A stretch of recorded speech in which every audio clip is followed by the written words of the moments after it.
sektor manufaktur sendiri, ini kan sebenarnya ada beberapa subsektor yang hingga saat ini masih tertekan dan juga masih melakukan PHK begitu.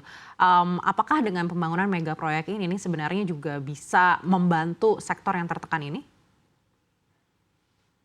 Ya, saya kira kan artinya dengan adanya proyek-proyek mega proyek ini, saya kira ini bisa menciptakan lapangan pekerjaan atau bisa menimbulkan multi efek yang besar. Tetapi tentu perlu harus diperhatikan adalah proyek-proyek tersebut itu nanti bisa berkelanjutan, jangan sampai proyek-proyek yang betul-betul ya sekedar nanti proyek tapi nanti tidak mendapatkan tidak menimbulkan multi efek yang luar biasa. Jadi sehingga seperti tadi saya katakan bahwa hal-hal yang seperti pengembangan daripada industri-industri yang paling utama yang dikembangkan ke depan yaitu seperti tadi misalnya tadi saya sampaikan tadi yaitu tentang energi terbarukan atau industri manufaktur yang berbasis teknologi tinggi maupun juga yang ekonomi digital dan AI atau juga adalah industri petrokimia dan hilirisasi daripada sumber daya alam kita serta industri-industri kesehatan dan bioteknologi.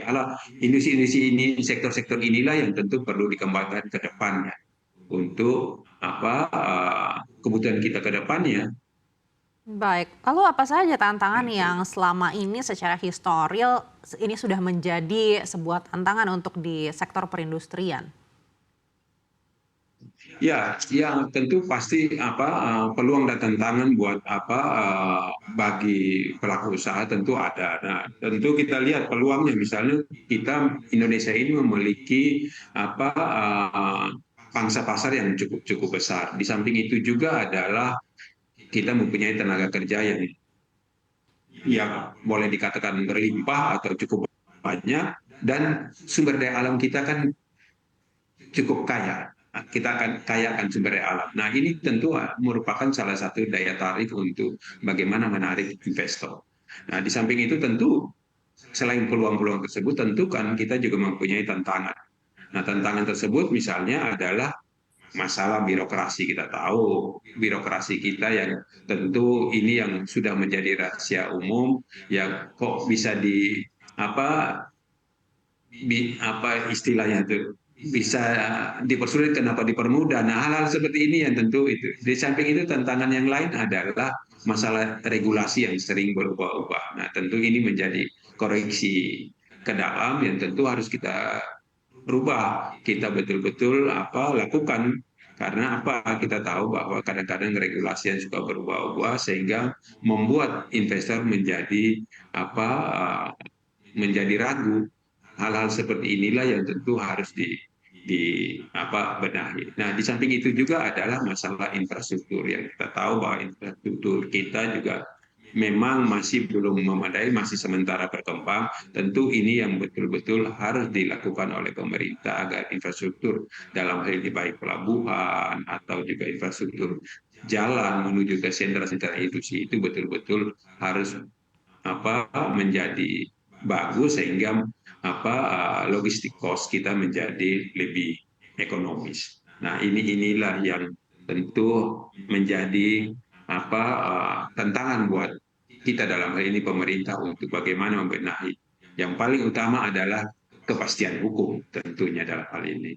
Karena ini akan membuat investor untuk betul-betul jalan atau maju atau mundur atau wait and see, mengambil melihat ini berubah lagi nggak. Karena apa? Kalau kita tidak membenahi, maka kita juga sebenarnya kan mempunyai pesaing-pesaing kita dalam hal ini negara-negara tetangga kita dalam hal ini misalnya Vietnam, Kamboja, Malaysia, Thailand, yang jangan kita udah tahu bahwa dalam sektor industri justru Vietnam udah jauh melejit kalau bisa dikatakan di beberapa sektor sudah meninggalkan kita. Nah, ini yang jangan sampai kita terlena karena sumber daya alam yang melimpah, akhirnya kita lupa akan membenahi regulasi-regulasi yang justru menyulitkan dunia usaha itu sendiri.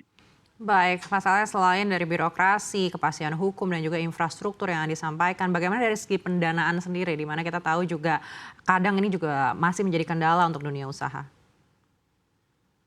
Ya, betul memang. Meskipun kita tahu bahwa jumlah perbankan di Indonesia ini cukup banyak, tetapi akses pendanaan untuk ini menjadi satu tantangan, terutama untuk proyek-proyek besar dan industri yang strategis dengan risiko tinggi itu justru apa uh, tantangannya justru yaitu kita tahu bahwa suku bunga kita ini kan relatif masih tinggi. Nah, di samping itu juga adalah persyaratan yang sangat ketat untuk industri-industri yang berisiko tersebut sehingga membuat pembiayaannya menjadi sulit. Nah, ini yang tentu harus kita benahi karena apa? Ya, untuk proyek-proyek strategis misalnya segala macam itu kan kadang-kadang justru perbankan nasional tidak jarang untuk membiayai. Contoh misalnya industri-industri smelter kayak nikel, justru kebanyakan justru pendanaannya datangnya dari luar.